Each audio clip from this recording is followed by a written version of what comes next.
의대 정원 증원으로 촉발된 의료계 비상 상황에 관련한 국회 청문회 얘기부터 해보도록 하겠습니다. 국회 보건복지위원회에서 지금 청문회가 열리고 있는데요. 시작하기 앞서서 김미애 국민의힘 간사 이렇게 얘기했습니다. 포문 열었죠. 지난 국회에서 현안과 관련해서 청문회를 한 적이 없었다. 이에 대해서 강선우 민주당 간사 의원들이죠. 이유와 배경은 이례적인 윤석열 정권에 대한 것이다. 특별한 상황이란 겁니다. 김선민 조국혁신당 의원은 핵심은 이거다. 2,000명이 왜 된 것인지 진짜 이천공 때문인가. 천공이라는 이름이 나왔는데 어쨌든 뭐 시작하기 앞서서 거친 설전은 주고받았지만 싸울 때 싸우더라도 국회 안에 싸우니까 좀 마음이 좀 안심이 되더라고요.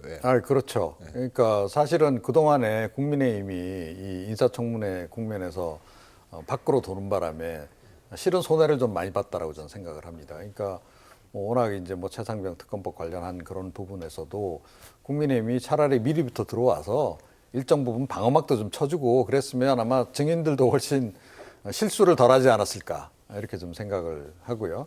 근데 이번에 보니까 이제 민주당이 나름 전략을 좀 많이 잘 짠 것 같고, 그다음에 이제 의원들 간의 역할 분담도 보니까 민주당답지 않게 이번 같은 경우는 의외로 호흡도 잘 맞고 그런 것 같아요. 그래서 어떻게 보면 지금 민주당이 굉장히 기세가 올라 있는 상황에서 과연 국민의힘이 뒤늦게 이제 여기 뛰어들어서 얼마나 방어 전략을 좀 잘 펼쳐낼 수 있을 것인가. 그게 지금 핵심인 것 같은데 제가 보기엔 아직까지는 좀 준비가 안 된 모습으로 좀 들어온 게 아닌가 이런 생각을 좀 지울 수가 없습니다. 네, 어쨌든 국민의힘은 이제 정비하는 시간이 필요하다 이렇게 말씀드렸는데 오전에 있었던 청문회에는 차관이 출석했고 오후에는 장관이 출석했는데 여기서 차관의 발언 중에 한 부분 일이 오래 갈 줄 몰라도 그러니까 의료인들의 집단 행동이 한 3, 4주 갈 줄 알았는데 많이 가더라. 이 얘기를 어떻게 해석해야 되는 겁니까? 저는 이게 너무 무책임한 발언이라고 생각을 합니다. 왜냐하면 모든 시나리오, 가능한 시나리오를 다 준비하고 해야 된다고 저는 보거든요. 왜냐하면 의료계가 반발해서 만약에 집단 행동을 하게 되면 피해가 고스란히 환자들, 환자 가족들 또 국민들에게 가는 거 아니겠습니까? 그러면 이게 너무 나이브하게 3, 4주 정도 하고 끝날 줄 알았다. 이렇게 생각하는 것 자체가 저는 잘못됐다고 생각해요. 아니 넉 달이든 저는요 1년이든 2년이든 갈 수도 있다는 가정 하에 준비를 해야 된다는 말씀을 드리는 거예요.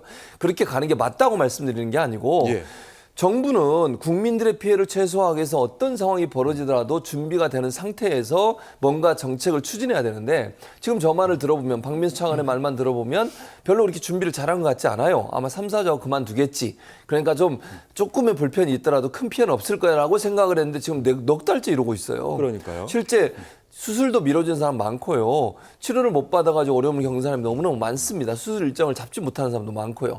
이런 사람들이 이렇게 계속 늘어나고 있는 상황에서 정부가 손을 놓고서 이렇게 있었다?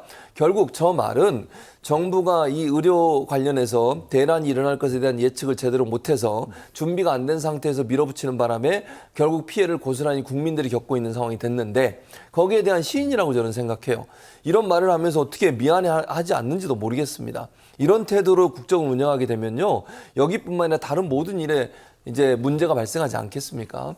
정부는 항상 최악의 상황을 상정해 놓고 그 상황에 맞는 시나리오를 준비한 상태에서 정책을 추진해야 되는 겁니다.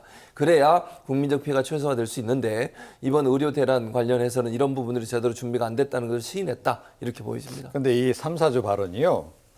좀 해석을 해보면 해석할 여지가 굉장히 많아요. 얘기는 뭐냐면 결국 이 의대 정원 이슈가 총선용이었다라는 걸 의미하는 거예요. 그러니까 이게 처음에 이제 이거 제기됐을 때 이제 정치권에서 그렇게 해석들을 했었잖아요. 이거 총선용 아니냐? 총선 직전에 이거 빵 터뜨려서 의료계 반발하고 난리를 치는데 윤석열 대통령이 굉장히 강경 대응을 하면서 딱 문제를 해결하고 총선 전에 문제를 해결한 모습을 딱 보여주면서 역시 윤석열 대통령이 능력이 있다.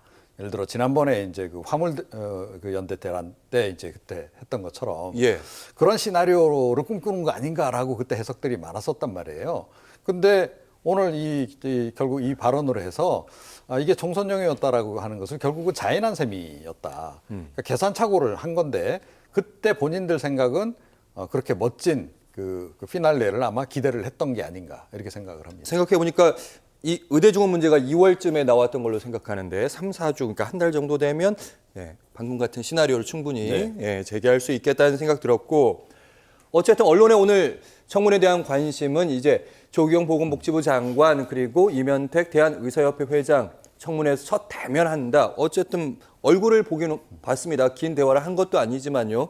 그러니까 이런 자리를 사실은 장관이랑 의사협회 회장이랑 진작 여기 말고 진작 만났어야 되는 거 아닌가 이런 생각이 들더라고요. 맞습니다. 예. 물론 뭐 서로 입장을 뭐 반대 입장을 내더라고요. 그러니까 의사협회에서는 이게 의료 공백은 복지부 탓이다.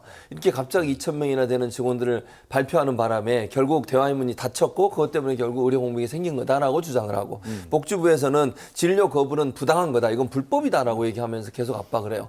이렇게 계속 부딪히기만 하면 해결은 안 되는 거잖아요. 아까도 제가 말씀드렸습니다만 양측이 부딪히게 되면 서로의 입장이 부딪히는 거지만 실제 그 안에서 누가 고통을 받냐고요. 국민들 아닙니까? 그래서 저는 정부가 좀 더 다양한 방법을 통해서 의사들과 대화하려는 노력을 해야 된다고 생각해요.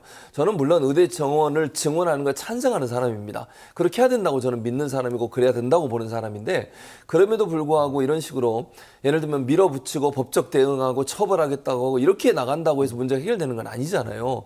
피해 그 사이에 일어나는 피해는 어떻게 할 거냐고요. 그리고 이렇게 계속 장기화돼서 지금 넉 달 됐는데 아직도 해결의 실마리가 보이지 않습니다. 더 장기화될 수도 있는 거 아니겠어요? 이렇게 되면 결국 국민들이 받는 피해는 더 커질 수밖에 없는 상황인데 이런 부분들 수수방관하지 말고 정부는 어쨌든 다양한 방법과 다양한 루트를 통해서 설득하고 대화하고 타협해서 문제를 풀려는 노력을 해야 돼요. 물론 의사들이 저는 하는 행동이 100% 잘 됐다고 보지 않지만 그럼에도 불구하고 정부가 나서서 이건 풀어야 되는 문제입니다. 그게 정부를 운영하는 사람들의 책임이고요. 그렇다고 하면 대화를 끊임없이 하고 어떤 형태로든 합의점을 찾아내기 노력하는 모습을 보여야 되는데 강대강 대치만 계속하고 있어요. 누구 하나 물러서지 않으면 끝까지 갈 것 같은 태세예요. 이런 모습은 정부의 입장에는 절대 타당하지 않습니다. 아까도 말씀드린 정부는 국민의 피해를 최소화하는 것이 목적이고 목표여야 됩니다. 그런 부분들이 달성되지 않은 상태에서 힘겨루기만 하는 것은요. 정부에게 절대로 좋은 영향을 미치지 않는다 이렇게 말씀드렸습니다. 예, 그러니까요. 청문회 어쨌든 책임을 지는 곳이고 강공으로 나가면서도 분명히 물밑 대화는 있어야 되는데 오늘 청문회에서 어떤 물밑 대화가 있었는지 그리고 왜 2,000명으로 의대 증원이 결정된 것인지 그리고 오늘 청문회를 통해서 해결의 실마리 얻을 수 있는 것인지 이종훈 평론가님.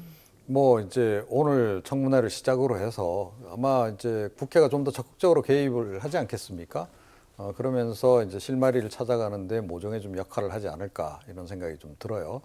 정부는 뭐 그동안에 나름 또 뭐 이렇게 좀 절충안도 좀 만들기도 하고 그러니까 2,000명 완전히 끝까지 고집한 건 아니잖아요. 예. 대학별로 자율적으로 뭐 좀 조정하는 1,500으로 줄었죠. 예. 네, 줄어 이제 둔 측면도 좀 있고 또 뭐 여러 가지 행정 처분 관련해서도 처음에는 강경하게 나가다가 많이 좀 후퇴를 해서 다 보류 조치하고 지금 그런 상태잖아요. 그래서 좀 여지를 좀 열어놓은 상태라고 이제 봐야 되는 거고 사실 이런 과정들이 조금 더 국회가 빨리 정상화가 됐더라면 국회 안에서 논의가 좀 이루어졌으면 훨씬 더 이게 좀 빨리 진행이 되지 않았을까. 그러니까 지금 이제 의사협회 같은 경우에도 지금 이면택 회장이 지금 가장 강경하잖아요. 그러니까 근데 이분은 원래 이제 강경 노선을 선언하고 회장이 됐기 때문에 갑자기 온건 노선으로 돌아설 수가 없어요. 그러려면 누군가 말려주는 사람이 좀 필요한 거죠. 판을 깔아주고. 그게 이제 국회가 좀 해줘야 되는 역할이라고 저는 보는데 드디어 그 장이 열린 것은 좀 그나마 좀 다행이 아닌가 좀 그렇게 생각을 합니다. 드디어 그 장이 열렸다. 앞으로 진짜 지켜봐야 된다는 얘기 정치권 이슈에서 많이 하는데 이번 건 진짜 지켜봤으면 좋겠고 빨리 끝났으면 하는 바람입니다.